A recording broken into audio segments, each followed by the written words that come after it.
everyone, my spirits. This is my sunset tour. Bosporus sunset, Bosporus tour. With us. With everybody, with the Sea Marmara, right?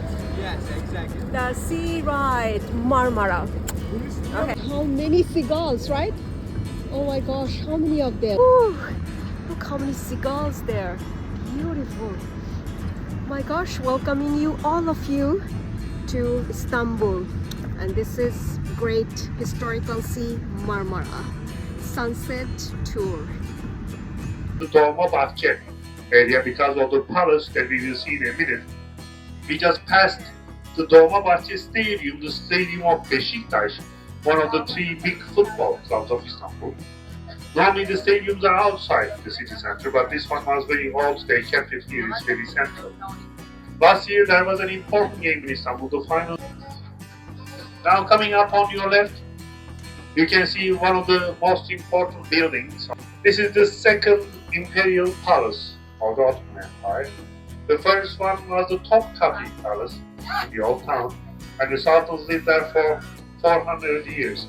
Then a more modern sultan, Sultan Abdülmecid, wanted a palace on the Bosporus here. In 1856, they built this one, and the last 6 Ottoman sultans lived here. Also the founder of Turkish Republic, Mustafa Kemal Atatürk, lived and died here. There are 248 rooms in total in the palace, and the tall part in the middle is just one big hall, and the world's heaviest crystal chandelier is inside that hall. It weighs 4.5 tons. There are many stuff from all over the world sent as gifts to the Ottoman Empire, so it's a very rich palace. I highly recommend you to see it from the inside as well. It is only closed on Mondays. The rest of the week and the weekend it is open for visiting.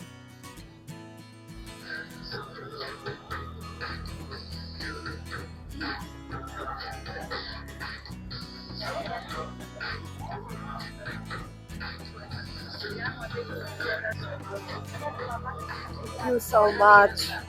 This is the sunset Bosporus cruise in the Marmara Sea. Beautiful.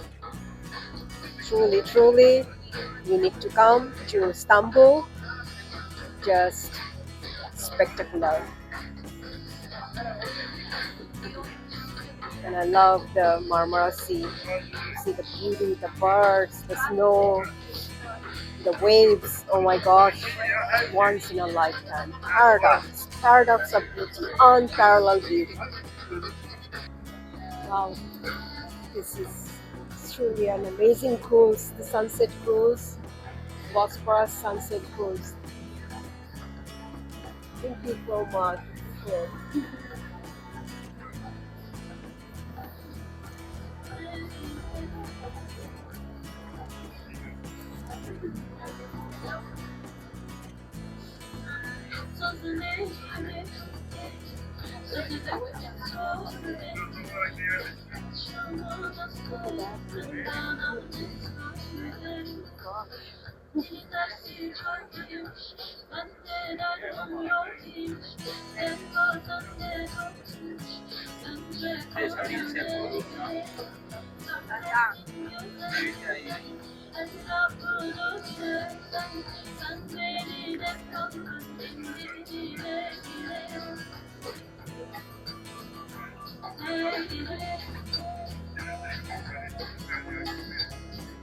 Coming up on your left, you can see the Four Seasons Bosporus Hotel, one of the luxury hotels on the Bosporus.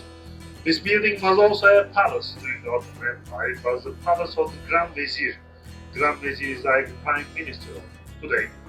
There's another Four Seasons in Istanbul, in the old town near the Topkapi Palace, and that building was a prison before. So if you want to stay in Four Seasons in Istanbul, you have to choose between the prison or the palace. And they are the same types because the prison is very centrally located near to all the sites, and this one obviously has great views of the Bosphorus. The one in the old town was a prison until 1980, and the story for the famous movie Midnight Express takes place in that building in the old town. That movie ruined the tourism of Turkey for many years. After watching that movie, nobody came to Istanbul. The writer of the book always said he was unhappy with the movie. It wasn't although it was very exaggerated, but it really damaged the reputation of Turkey for many, many years. And now, coming up on your left, you can see the third imperial palace of the Ottoman Empire. It's called the Çırağan Palace. The Çırağan Palace. Built 15 years after the Dolmabahçe as the summer palace for the sultans. It is also a luxury hotel at the moment called the Çırağan Palace Kempinski Hotels. And the most expensive room in Istanbul is the King Suite in the palace, but it costs $50,000 per night. Also, very rich people have their weddings here, and the weddings can cost up to millions of dollars just for one night.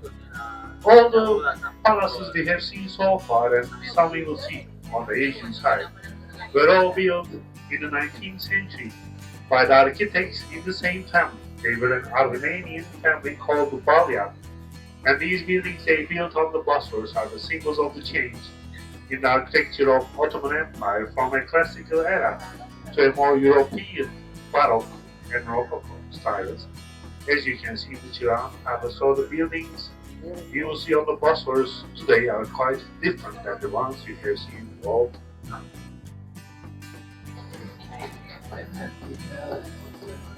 Beautiful view, priceless, beautiful. From the Marmara Ocean to the Six Seasons Hotel, to the Çırağan Hotel.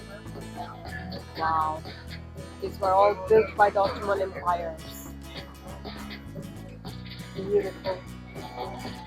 There are some yellow buildings next to the Çırağan Palace.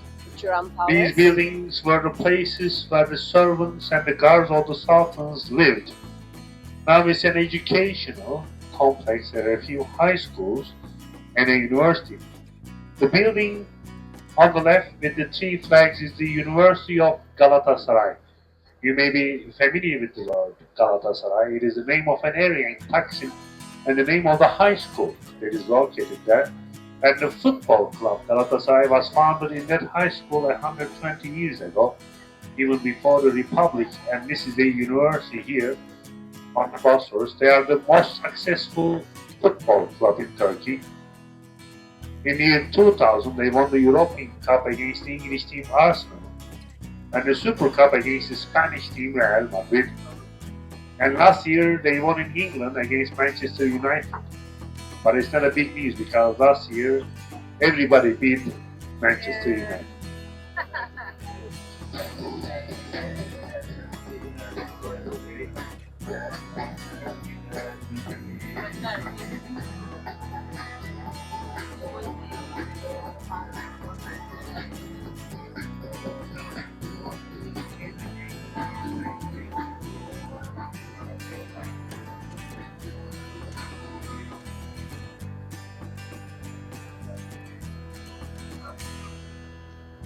One of the symbols of Istanbul, the Ortaköy Mosque, right on the Bosporus by the first bridge.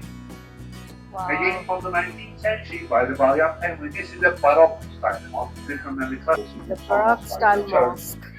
Ortaköy is also famous among the locals with its cafes and restaurants around the mosque, and there is a special street food called kumpir. Kumpir has baked potato and some fillings inside. You can choose what you want inside and make a meal out of it. So, if you come to visit this beautiful mosque, you should definitely try the kumpir of Ortaköy on the shop on the other side of the mosque.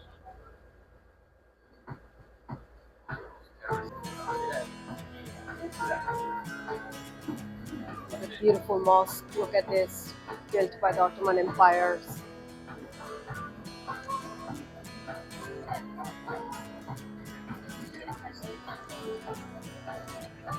Bridges on the Bosporus. We will see the second one as well, but we won't be seeing the third one because it's very far near the Black Sea. There are also two tunnels underneath the Bosporus, one for the cars and the other one for metro and trains, but always the best way to get across is a ferry. You are riding just 10 minutes during the rush hours from one side of this bridge to the other side, it takes more than an hour. So you don't want to get stuck on the bridges if you have a flight to catch. And it's not allowed to walk on the bridges, it's just for the cars, because many years ago this was the most popular location to commit suicide. This is why it's not allowed to walk on the bridges anymore. There's only one day you can walk over the bridge. We have the marathon that starts from Asia and ends in Europe, Eurasia Marathon. If you participate in that marathon, you can walk or run over the bridge. Maybe some of you cannot see it right now because the bridge is blocking. You will see it in a few seconds with the blinking lights. That is the tallest building in Turkey, the new telecommunication tower, built for TV and radio signals. And up top, there's a restaurant with 360 views of the city. And again on your right, after the bridge on the hill, up there, you can see the biggest mosque of Turkey. It is called the Çamlıca Mosque. It can take 63,000 people inside at the same time. 63,000. It is a brand new mosque, just 5 years old. Every sultan in Ottoman Empire had their own mosque. And he thinks himself a bit like a sultan. So he has to build the biggest of them all and put it on the highest hill of Istanbul. So everyone could see it, spend millions of dollars for this biggest mosque of Turkey. It was all we needed.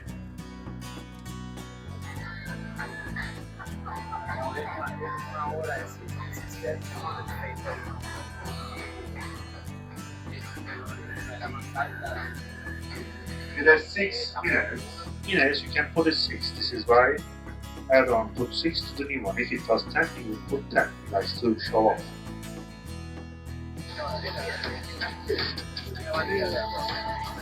Wow. Memorable sunset cruise.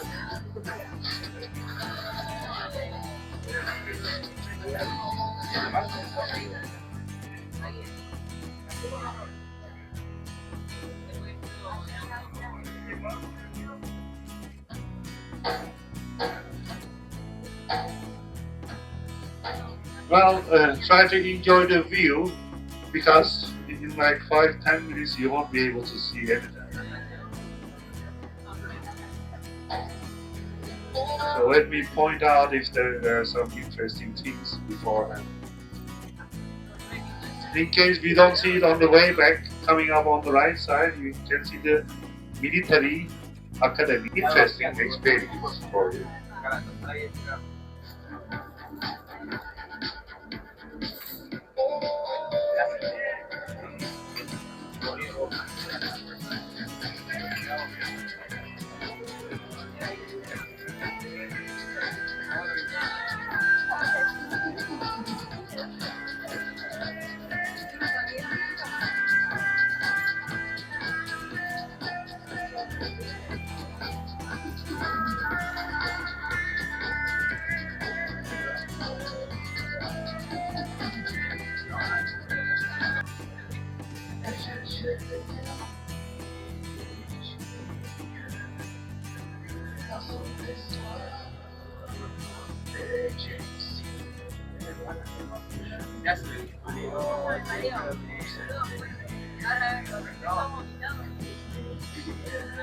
Basically, we have 5 other countries. Let's see whose geography is good.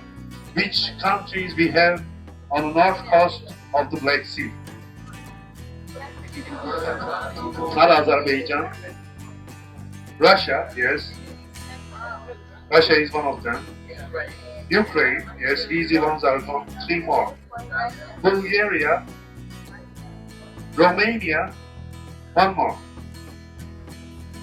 Not Moldova, not Iran. Albania, no. Somebody said, I think, yes, Georgia.